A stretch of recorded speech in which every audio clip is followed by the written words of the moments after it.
तो इससे differential equation से रिलेटेड हम एक एग्जांपल देख लेते हैं। एग्जांपल नंबर 1.1 है आपके जो लेक्चर हैंडआउट्स हैं उनमें। There is a one differential equation that everybody probably know, that is a Newton's second law of motion. If an object of mass m is moving with acceleration a and being acted on with force F, then Newton's second law tells us F is equal to ma। ये हम ninth class से एक formula पढ़ रहे होते हैं Newton second law का, कि फोर्स जो है हमारे पास इज इक्वल टू होती है एम में। तो आज हम आके यहाँ पे देखेंगे कि ये जो फार्मूला है फोर्स का न्यूटन सेकंड लॉ का, एक्चुअली ये भी एक किस्म का डिफरेंशियल इक्वेशन है। कैसे? हम ये जानते हैं कि जो हमारा एक एक्सलेशन है, इसकी डेफिनेशन क्या है? Acceleration is a rate of change of velocity, यानी कि rate of change in a velocity मतलब change in a velocity with respect to time. तो हम एक्सलेशन को ये कह सकते हैं D V over D T. Similarly अब हमारे पास यहाँ पे जो जो v है, इसको हम क्या कहते हैं? वेलोसिटी को। अब velocity is a rate of change of displacement से मैं ये कहता हूँ कि u हमारे पास डिस्प्लेसमेंट है, तो वेलोसिटी जो हमारे पास है वो क्या आएगी? D u by d T. अब वेलोसिटी की ये जो फार्मूला है, ये मैं यहाँ पे सब्स्टिट्यूट कर देता हूँ a के अंदर। तो हमारे पास क्या आ गया a की value? D square u over D t square. इसका क्या मतलब हुआ कि जो हमारे पास ओरिजिनल फोर्स है वो इक्वल हो गई m time of d square you by d t square. तो इस इक्वेशन को आप देखें तो इस इक्वेशन में कांस्टेंट भी हैं, फॉर एग्जांपल एम और एफ, और वेरिएबल भी हैं यू और टी, और तीसरी चीज़ ये है कि इसमें डेरिवेटिव भी इन्वॉल्व है। तो ये हमारे पास एक डिफरेंशियल इक्वेशन की सिंपल सी एग्जांपल है। इसी को आगे हम एक्सटेंड करते हैं तो हम ये कह सकते हैं कि हमारे पास ये जो फोर्स है यानी एफ, ये एक फंक्शन हो गया किसका? T u and d u by d t, which is equal to m d square u over D t square. ठीक है, तो ये हमारे पास जो न्यूटन सेकंड लॉ है वो डिफरेंशियल इक्वेशन की फॉर्म में लिख सकते हैं। इसके अलावा डिफरेंशियल इक्वेशन की और भी बहुत सी टाइप्स हैं। फॉर एग्जांपल उनकी एग्जांपल इस तरीके से आप ले लें कि आपके पास D Y by D X है plus two X Y D G by D X. ठीक है, इस इक्वेशन के अंदर हमारे पास वेरिएबल क्वांटिटी कौन कौन सी है? Y, g and x. लेकिन y and z are dependent variables,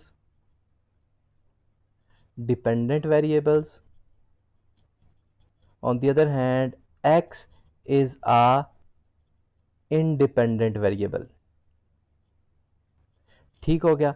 अब इसी तरीके से ये एक और डिफरेंशियल इक्वेशन है जिसके अंदर हमारे पास partial you by partial X plus partial V by partial Y plus X Y है।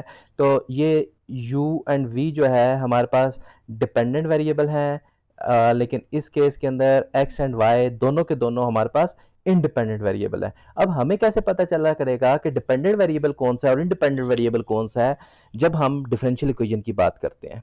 तो याद रखिएगा बेटा कि जब भी आप डिफरेंशियल इक्वेशन में देखें तो जिस भी वेरिएबल का डेरिवेटिव लिया जा रहा होता है, वो बेशक u है, वो बेशक y है, बेशक वो s है, बेशक वो w है, जिस वेरिएबल का डेरिवेटिव लिया जा रहा होता है वो डिपेंडेंट वेरिएबल होगा, और जिस वेरिएबल के लिहाज से लिया जा रहा है, for example with respect to x या विद रिस्पेक्ट टू t या विद रिस्पेक्ट टू y, तो वो हमारे पास इंडिपेंडेंट वेरिएबल होगा। इसी को हम डिफरेंट नोटेशन में भी लिख सकते हैं।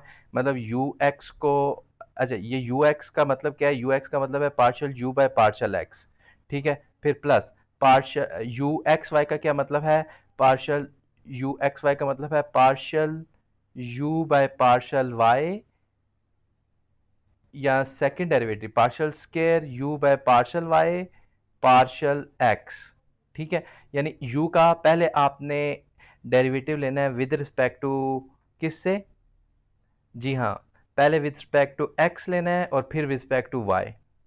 लेकिन हम यहाँ पे जब पार्शियल फॉर्म में फ्रैक्शन की फॉर्म में लिखते हैं तो यहाँ पे हम जो डेरिवेटिव बाद में लिखते हैं ना, उसे हम लेफ्ट साइड पे लिखते हैं, ये याद रखिएगा। यहाँ पे देखें, यू एक्स मैंने लिया, इसका मतलब है partial you by partial x, ठीक है। अब मैंने यू एक्स वाई यानी इसी डेरिवेटिव का दोबारा से partial derivative respect to y लिया है, तो मैं क्या करूंगा, partial square you by partial y partial x, ठीक है। तो ये चीज आपने अपने जहन में रखनी है। Plus par v x s का मतलब है partial square v by partial x square, यानी एक्स के लिहाज से आपने दो दफा इसका डेरिवेटिव लेना है, और एट द एंड आपके पास इक्वल टू जीरो है। तो ये कुछ एग्जांपल थी जो डिफरेंशियल इक्वेशन की थी। इसी तरीके से हम किसी भी डिफरेंशियल इक्वेशन को क्लासिफाई कर सकते हैं उनकी टाइप के लिहाज से, ठीक है। तो there are two different type of differential equation. Number one is a ordinary differential equation and number two is a partial differential equation. अभी हमने बात की कि डिफरेंशियल इक्वेशन के अंदर होगा क्या कि वेरिएबल आएंगे, वेरिएबल्स के अलावा हमारे पास कांस्टेंट्स आएंगे, कांस्टेंट्स के अलावा हमारे पर डेरिवेटिव आएंगे। अब जब वेरिएबल्स आ गए हैं तो इसका मतलब है दो किस्म के वेरिएबल्स होंगे ना, डिपेंडेंट वेरिएबल और इंडिपेंडेंट वेरिएबल। अब अगर किसी भी डिफरेंशियल इक्वेशन में आपके पास वन और मोर डिपेंडेंट वेरिएबल हो but only one independent variable, यानी इंडिपेंडेंट वेरिएबल कंडीशन है, डिपेंडेंट वेरिएबल जितने मर्जी हो, एक भी हो सकता है या मोर देन वन हो सकता है डिपेंडेंट वेरिएबल। लेकिन जब इंडिपेंडेंट वेरिएबल की बात करेंगे तो इंडिपेंडेंट वेरिएबल में यहां पे सिर्फ और सिर्फ कितने वेरिएबल हो सकते हैं, सिर्फ और सिर्फ यहां पे एक ही वेरिएबल इंडिपेंडेंट वेरिएबल होगा, तो उसे हम ऑर्डिनरी डिफरेंशियल इक्वेशन बोलेंगे। जबकि हम बात करेंगे अगर पार्शियल डिफरेंशियल इक्वेशन की, तो पार्शियल डिफरेंशियल इक्वेशन में हम ये कहते हैं कि वन और मोर देन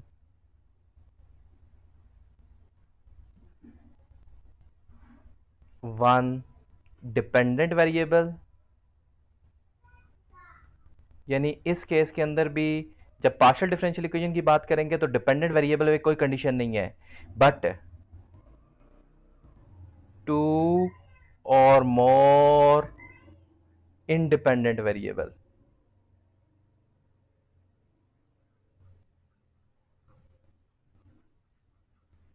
इंडिपेंडेंट वेरिएबल आपके एक नहीं होगा, एक से ज्यादा, यानी दो या दो से ज्यादा होंगे, तो तब हम इसे कहेंगे कि ये पार्शियल डिफरेंशियल इक्वेशन है। नेक्स्ट हमारे पास जो टॉपिक आता है वो एनालिसिस का है। What is a analysis? मैंने शुरू में बताया था कि ये जो हमारा कोर्स है numerical solution of ordinary differential equation, तो इसके अंदर दो डिफरेंट कोर्सेज हैं, एक है न्यूमेरिकल एनालिसिस और दूसरा आपके पास है डिफरेंशियल इक्वेशन। तो अब हमारे पास जो एनालिसिस है पहले उसकी डेफिनेशन कर लेते हैं। Analysis is just a process of breaking a complex topic or substance into smaller part to gain a better understanding of it। हम बाज़ औक़ात होता ये चीज़ है कि जो कॉम्प्लेक्स चीज़ें हैं उसको अंडरस्टैंड करने के लिए हम उसको स्प्लिट करते हैं, छोटी छोटी चीज़ें उसकी बनाते हैं ताकि उसे अच्छे तरीके से एनालाइज किया जा सके। तो एनालिसिस भी ये एक प्रोसेस है जिसमें हम कॉम्प्लेक्स टॉपिक्स या कॉम्प्लेक्स इक्वेशन को हम क्या करेंगे कि उसके पार्ट्स, उनके पार्ट्स बनाएंगे, छोटे छोटे पार्ट्स बनाएंगे ताकि हम उसे अच्छी तरीके से डिस्कस कर चुके हैं। नेक्स्ट हमारे पास जो डेफिनेशन आती है वो है न्यूमेरिकल एनालिसिस की डेफिनेशन। न्यूमेरिकल एनालिसिस क्या है? न्यूमेरिकल एनालिसिस, पहले आपने देखा एनालिसिस, एनालिसिस एक प्रोसेस है, ठीक है। अब न्यूमेरिकल एनालिसिस क्या है? Numerical analysis is a branch of mathematics that deal with the development and use of numerical method for solving the problem. कि आपके पास सॉल्विंग द प्रॉब्लम तो बहुत सी डिफरेंट सब्जेक्ट में भी हो सकता है। सॉल्व द प्रॉब्लम तो ऑप्टिमाइजेशन में भी हो सकता है, किसी भी प्रॉब्लम को सॉल्व करना तो आप स्टैटिस्टिक्स में भी सीख सकते हैं। लेकिन इस पर्टिकुलर सब्जेक्ट के अंदर जो कि न्यूमेरिकल एनालिसिस है, इसमें किस किस्म के प्रॉब्लम होंगे? वही हमारे रियल लाइफ प्रॉब्लम भी होंगे, हमारे दूसरे मैथमेटिकल प्रॉब्लम भी होंगे, लेकिन इनमें हम जो सॉल्यूशन लेंगे वो न्यूमेरिकल मेथड से लेंगे। न्यूमेरिकल मेथड का मतलब क्या होता है? कि ऐसे सॉल्यूशन जो एग्जैक्ट नहीं होते लेकिन एग्जैक्ट के बहुत ज़्यादा करीब होते हैं। अब यहाँ पे एक क्वेश्चन आता है कि अगर एग्जैक्ट नहीं होते तो फिर हमें ज़रूरत क्या है इन सॉल्यूशन को लेने की, हम वो क्यों नहीं एग्जैक्ट सॉल्यूशन की तरफ क्यों नहीं जा रहे।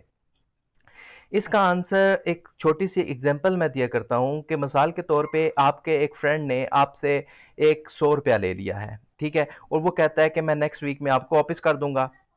अब नेक्स्ट वीक जब आया तो आप उससे पैसे मांगने गए, तो वो कहता है कि यार इस दफ़ा तो मेरे से वो पैसे जो है घर वालों ने भेजे या मेरे घर वालों ने मुझे नहीं दिए पॉकेट मनी, तो मैं नेक्स्ट वीक में आपको दे दूंगा। नेक्स्ट वीक से में आप भूल के लेना, उसके बाद 2-3 वीक इसी तरह गुजरते गए। जब तकरीबन 1 साल गुजर गया और फिर आपसे वो दोबारा आपने डिमांड की अपने दोस्त से कि मुझे वो 100 रुपया है वो मुझे दे दो, तो कह रहा है मैं दे तो देता लेकिन अभी मेरे पास सिर्फ 95 रुपये हैं, 5 रुपये कम है। तो आप उसे क्या कहेंगे? साल 1 साल से आप उस 100 रुपये के इंतजार में हो। अब इस केस में जब 1 साल बाद 95 रुपीज उसके पास अवेलेबल हैं तो आप क्या कहोगे? भाई तू मुझे 95 ही दे दे, 5 रुपये तुझे मैंने माफ किए। इसका मतलब क्या हुआ कि आपके पास कुछ ना मिलने से कुछ मिल जाना काफी बेहतर है। तो इसी चीज को हम न्यूमेरिकल एनालिसिस में अगर देखें तो बहुत से ऐसे वर्ड प्रॉब्लम्स होते हैं या बहुत से ऐसे डिफरेंशियल इक्वेशन के प्रॉब्लम होते हैं जिनका एग्जैक्ट सॉल्यूशन पॉसिबल नहीं होता। तो हम ये चाह रहे होते हैं कि ना मिलने से कोई ऐसा सॉल्यूशन मिल जाए जो इसके बहुत ज़्यादा करीब है, तो उसके लिए हम न्यूमेरिकल एनालिसिस की टेक्निक को फॉलो करते हैं।